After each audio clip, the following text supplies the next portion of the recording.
देखिए, अगर आप आज भी ये सोचते हैं कि बैंक ही आपके पैसे को सुरक्षित रख सकते हैं, तो शायद आपको पैसों की असली साइंस कभी किसी ने समझाई ही नहीं।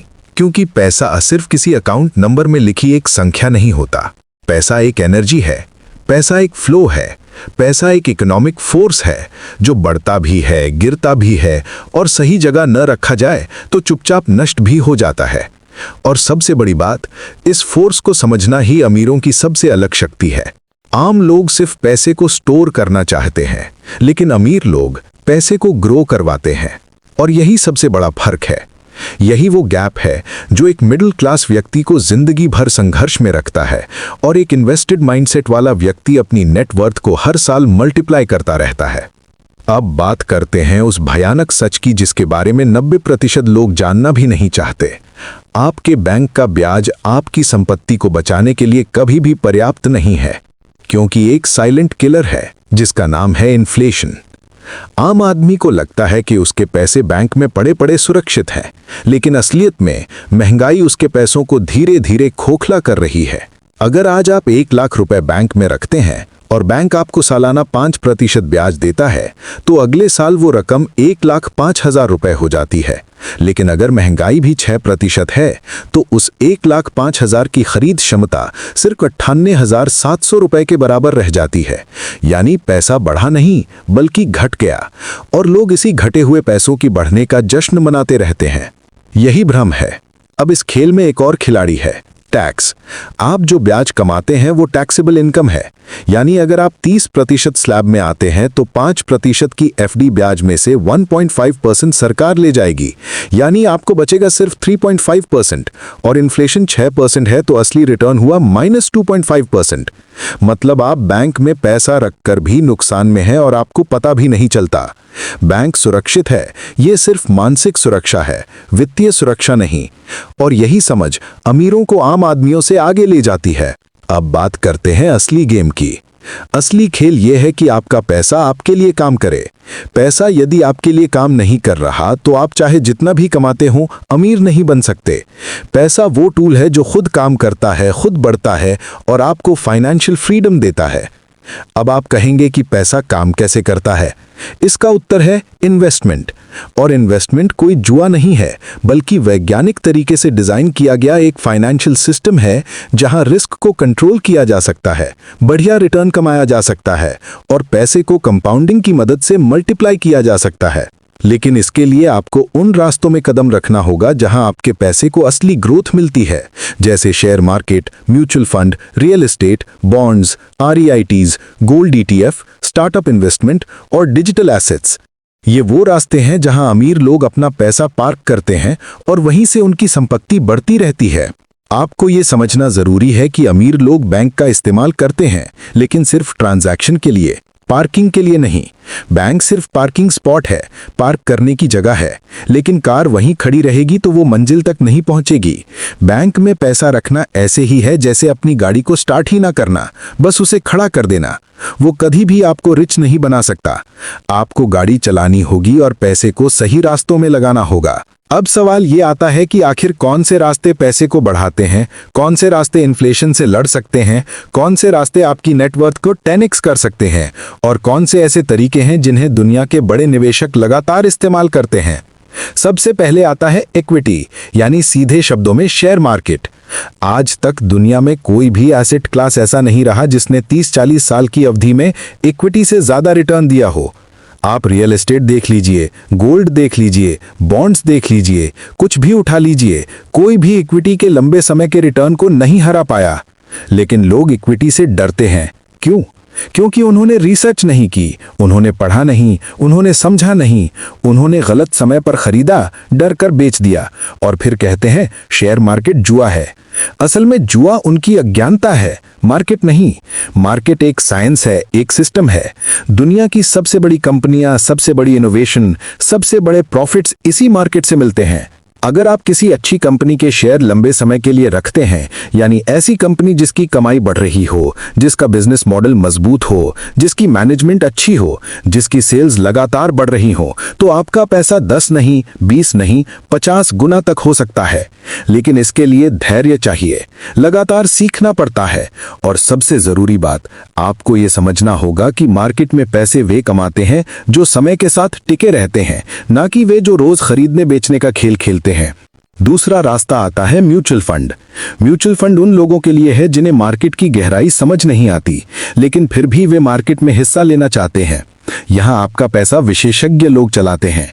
ये लोग मार्केट का अध्ययन करते हैं, कंपनियों का एनालिसिस करते हैं और आपके पैसे को उन जगहों पर लगाते हैं जहां रिस्क सबसे कम और रिटर्न सबसे अच्छा हो सकता है। अगर आप नियमित रूप से थोड़ी थोड़ी राशि निवेश करते हैं, यानी SIP करते हैं, तो कंपाउंडिंग का एक अद्भुत जादू आपके पैसे को मल्टीप्लाई कर देता है। दुनिया में हर अमीर व्यक्ति कंपाउंडिंग का उपयोग करता है। ये वो जादू है जिसके बारे में आइंस्टाइन ने कहा था कि कंपाउंडिंग दुनिया का 8वां अजूबा है। इसे समझ लो तो पैसा बनाओगे, ना समझो तो पैसा गमाओगे। आप महीने के 5,000 रुपए भी डालते हैं तो 20 साल में वो रकम करोड़ों तक पहुंच सकती है। लेकिन लोग सोचते हैं कि सिर्फ 5,000 रुपए से क्या होगा। ये सोच ही उन्हें गरीब रखती है, क्योंकि पैसा कमाने का खेल छोटे से शुरू होता है और धीरे धीरे बड़ा होता जाता है। अमीर लोग हमेशा छोटे से शुरू करते हैं और लंबे समय तक टिके रहते हैं।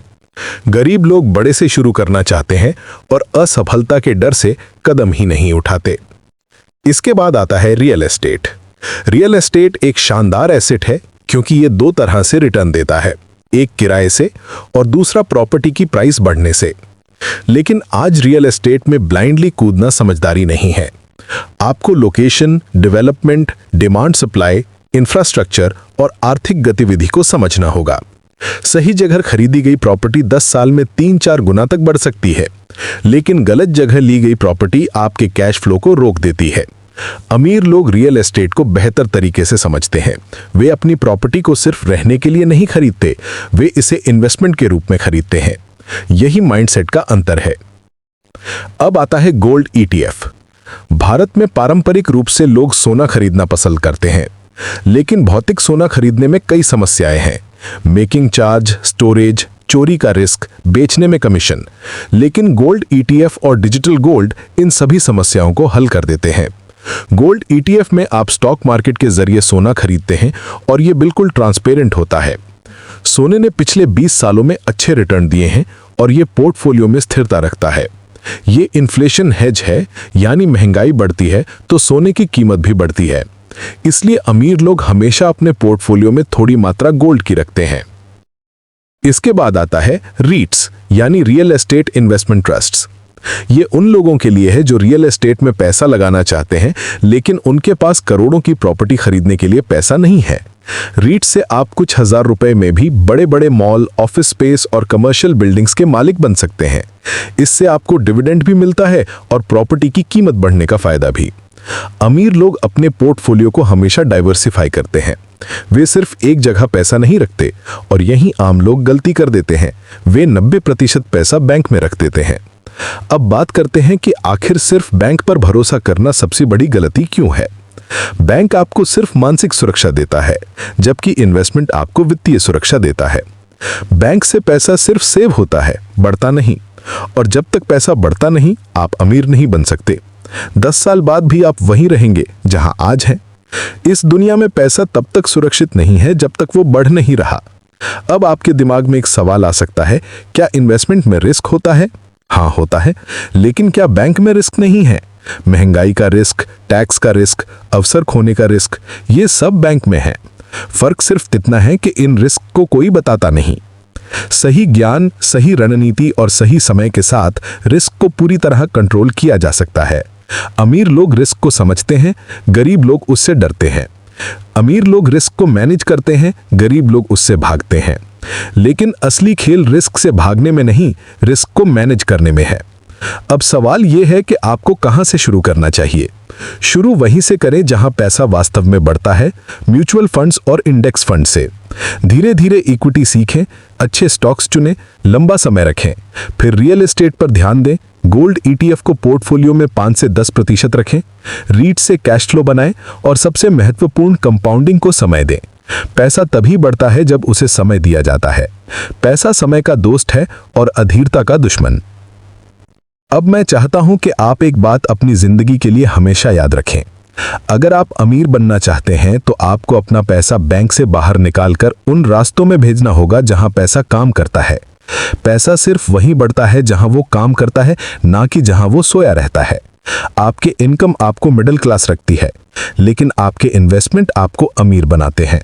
यही सच है जिसे दुनिया के सिर्फ 5% लोग समझते हैं। बाकी 95% लोग पूरा जीवन पैसा कमाते हैं, फिर बैंक में रखते हैं और मानते हैं कि वे सुरक्षित हैं, लेकिन असल में वे हर दिन गरीब होते जाते हैं।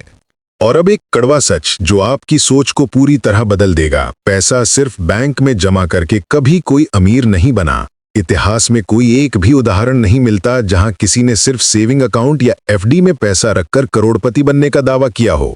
ऐसा इसलिए क्योंकि पैसा स्टोर होकर नहीं बढ़ता, वो केवल ग्रोथ और प्रोडक्टिविटी से बढ़ता है। बैंक आपकी मेहनत की कमाई को स्टोर कर देता है, लेकिन उसे प्रोडक्टिव नहीं बनाता। जबकि दुनिया के सबसे समझदार लोग समझते हैं कि पैसा तभी बढ़ता है जब वो ऐसे क्षेत्र में लगाया जाता है जहां वो और भी ज्यादा पैसा पैदा कर सके। ये एक वैज्ञानिक प्रक्रिया है जिसे कैपिटल प्रोडक्टिविटी कहा जाता है। दुनिया की हर बड़ी कंपनी, हर बड़ा इकोनॉमिक मॉडल, हर बड़ा इन्वेस्टमेंट फंड इसी एक सिद्धांत पर खड़ा है, पैसा और पैसा पैदा करता है। लेकिन आम लोग इस बात को इतने सालों तक नहीं समझते क्योंकि उन्हें बचपन से ये सिखाया जाता है कि पैसा बचाना चाहिए, छिपाना चाहिए और बैंक में रखना चाहिए। लेकिन आज के समय में पैसा बचाना आपकी सबसे बड़ी कमजोरी है। आपको पैसा बचाना नहीं, पैसे को बढ़ाना सीखना चाहिए। और ये तभी संभव है जब आप अपनी सोच को सेविंग्स से इन्वेस्टमेंट की तरफ मोड़ें। आपको ये समझना होगा कि पैसा एक टूल है। अगर आप इस टूल का उपयोग नहीं करेंगे तो ये आपकी मदद नहीं करेगा, और अगर आप अपने टूल को गलत जगह पर रख देंगे तो ये आपकी पूरी जिंदगी को औसत दर्जे पर रोक देगा। बैंक में पैसा रखना ऐसा है जैसे आपने अपने हथियार को एक ग्लास बॉक्स में बंद कर दिया हो, न सुरक्षित, न उपयोगी और न ही प्रभावशाली। लेकिन जब आप अपने पैसे को इन्वेस्ट करते हैं तो आप उस हथियार का इस्तेमाल करते हैं, आप उसे काम पर लगाते हैं। और जब पैसा आपके लिए काम करना शुरू कर देता है तभी आपकी जिंदगी में वित्तीय बदलाव आते हैं। अब एक और महत्वपूर्ण बात समझिए, आप जो भी पैसा बैंक में रखते हैं वो वास्तव में बैंक के पास नहीं रहता। बैंक आपके पैसों को आगे लोन के रूप में देता है। जिस ब्याज पर बैंक आपको 4% देता है, उसी पैसे को वो 10%, 12%, 15% तक के ब्याज पर आगे देता है। यानी आपका पैसा बैंक को ज्यादा अमीर बना रहा है, आपको नहीं। ये मॉडल दुनिया के हर बैंक का सबसे बड़ा बिजनेस है। बैंक तभी कमाता है जब आप पैसा उसमें रखते हैं, और आप तभी बढ़ते हैं जब पैसा बैंक से बाहर निकलकर आपके लिए काम करना शुरू करता है। अब आपको ये सोचने की जरूरत है कि आखिर क्यों दुनिया के 95% लोग बैंक में पैसा रखकर भी पैसों के मामले में गलत फैसले लेते रहते हैं। इसका कारण है फाइनेंशियल एजुकेशन की कमी। ये दुनिया आपसे उम्मीद करती है कि आप पढ़ाई करो, नौकरी करो, पैसा कमाओ और पैसा बैंक में रख दो। लेकिन कोई ये नहीं बताता कि पैसा बढ़ाया कैसे जाता है। कोई ये नहीं बताता कि आप अपने पैसों को मल्टीप्लाई कैसे करें। और सबसे बड़ी बात, कोई ये नहीं सिखाता कि फाइनेंशियल फ्रीडम कैसे हासिल होती है। लोगों को बस नौकरी करना आना चाहिए और बाकी सिस्टम आपको मजदूर बनाए रखने के लिए तैयार है। लेकिन जब आप निवेश समझते हैं, जब आप कंपाउंडिंग का खेल समझते हैं, जब आप अपनी आय के कई स्रोत बनाते हैं, तब आप सिस्टम से ऊपर उठ जाते हैं। तब आप सिर्फ कमाने वाले नहीं बल्कि बढ़ाने वाले बन जाते हैं, और ये बदलाव आपके पूरे वित्तीय भविष्य को बदल देता है। अब बात करते हैं उन गलतियों की जो आम लोग इन्वेस्टमेंट करते समय करते हैं। सबसे पहली गलती है ज्ञान के बिना निवेश करना। यह ऐसा है जैसे आंखें बंद करके तीर चलाना। आप नहीं जानते तीर किस दिशा में जा रहा है, किस लक्ष्य को छुएगा या गलत दिशा में जाकर खुद को ही नुकसान पहुंचा देगा। ज्ञान निवेश का सबसे पहला आधार है। दूसरी गलती है रिसर्च ना करना। लोग किसी दोस्त की बात सुनकर, किसी यूट्यूब वीडियो की सलाह पर, किसी न्यूज चैनल की हेडलाइन देखकर निवेश कर देते हैं, और जब बाजार नीचे जाता है तो डर कर बेच देते हैं। यही चक्र उन्हें नुकसान में रखता है। तीसरी गलती है शराब की तरह शॉर्ट टर्म ट्रेडिंग। लोग सोचते हैं कि रोज खरीद बेच से बड़ी कमाई होगी, लेकिन यही सबसे खतरनाक रास्ता है। मार्केट में पैसे कमाने का सबसे सुरक्षित और शक्तिशाली तरीका है लॉन्ग टर्म इन्वेस्टिंग। अब बात करते हैं असली धन बनाने की प्रक्रिया के बारे में। असली धन समय के साथ बनता है। असली धन धैर्य से बनता है, असली धन अनुशासन से बनता है। अगर आप 20, 25, 30 साल की उम्र में निवेश शुरू करते हैं तो कंपाउंडिंग आपको 40, 45, 50 की उम्र में इतना अमीर बना सकती है जितना आपने कभी सोचा भी नहीं होगा। और अगर आप 30, 35 या 40 के बाद निवेश शुरू करते हैं तो भी देर नहीं होती। कंपाउंडिंग देर से शुरू करने वालों को भी अद्भुत लाभ देती है। अब एक बेहद शक्तिशाली बात समझिए, हर इंसान के जीवन में दो तरह की आय होती है, एक्टिव इनकम और पैसिव इनकम। एक्टिव इनकम वो है जिसमें आपको अपना समय, ऊर्जा और मेहनत देनी पड़ती है, जैसे नौकरी, बिजनेस, फ्रीलांसिंग। लेकिन पैसिव इनकम वो है जो बिना काम के भी आती रहती है। और पैसिव इनकम का सबसे बड़ा स्रोत है निवेश। अगर आप हर महीने निवेश करते हैं तो आपके निवेश बढ़ते हैं, आपके निवेश डिविडेंड देते हैं, आपके निवेश प्रॉफिट बनाते हैं, आपके निवेश आपकी जिंदगी को सुरक्षित बनाते हैं। अब सोचिए, अगर किसी इंसान की नौकरी चली जाती है तो उसकी एक्टिव इनकम रुक जाती है, लेकिन अगर उसकी निवेश से पैसिव इनकम आ रही है तो उसकी जिंदगी रुकती नहीं। यही अमीर और मिडिल क्लास की सबसे बड़ी दूरी है। मिडिल क्लास सिर्फ एक्टिव इनकम के भरोसे जीता है, जबकि अमीर लोग अपनी जिंदगी पैसिव इनकम पर बनाते हैं, इसलिए वे कभी आर्थिक संकट में नहीं गिरते। अब एक और बेहद महत्वपूर्ण बात, अगर आप चाहते हैं कि आपका पैसा हर साल 10%, 12%, 15% या उससे भी ज्यादा रिटर्न दे, तो आपको यह समझना होगा कि पैसा तब तक नहीं बढ़ता जब तक वो रिस्क का सामना नहीं करता। लेकिन रिस्क सिर्फ तभी खतरनाक होता है जब आप उसे समझते नहीं हैं। जैसे आग खाना पका सकती है और जल भी सकती है, ये सब उस पर निर्भर करता है कि आप उसे संभालना जानते हैं या नहीं। निवेश का रिस्क भी ऐसे ही है। अगर आप ज्ञान के साथ निवेश करते हैं तो रिस्क कंट्रोल में होता है, और अगर ज्ञान के बिना करते हैं तो रिस्क आपको जला देता है। अब आपको यह समझना होगा कि पैसा बढ़ाने के 3 गोल्डन रूल्स हैं। पहला, इनकम का एक हिस्सा हमेशा निवेश होना चाहिए। दूसरा, निवेश को समय देना चाहिए, छेड़छाड़ नहीं करनी चाहिए। तीसरा, एक ही जगह पैसा नहीं लगाना चाहिए। बहुत सारे लोग सारा पैसा एक जगह डाल देते हैं, यही सबसे बड़ी भूल है। निवेश को हमेशा भागों में बांटना चाहिए, कुछ इक्विटी में, कुछ म्यूचुअल फंड में, कुछ गोल्ड ETF में, कुछ रियल एस्टेट में, कुछ सुरक्षित बॉन्ड्स में। यही रणनीति अमीर लोगों को सुरक्षित भी रखती है और बढ़ाती भी है।